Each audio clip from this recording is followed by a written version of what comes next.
you guys seen in my past videos, I had end scale on the top and a bunch of other stuff going on. This is just me breaking down my train layout. I'm going to redo it. I want something different, so I gotta see what I'm going to do and not have so much wood everywhere. I guess I want to clean it up. So this is what it looks like as it's broken down. And I started building my shelving for my trains. There it is up there.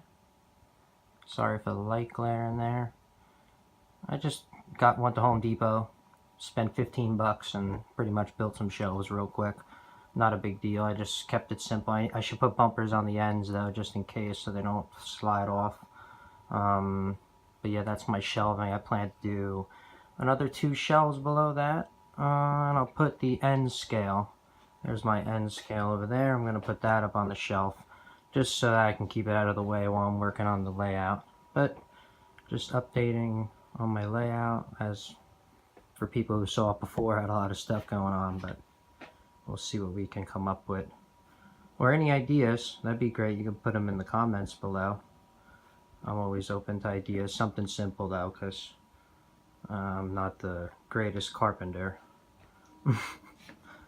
Alright, that's it.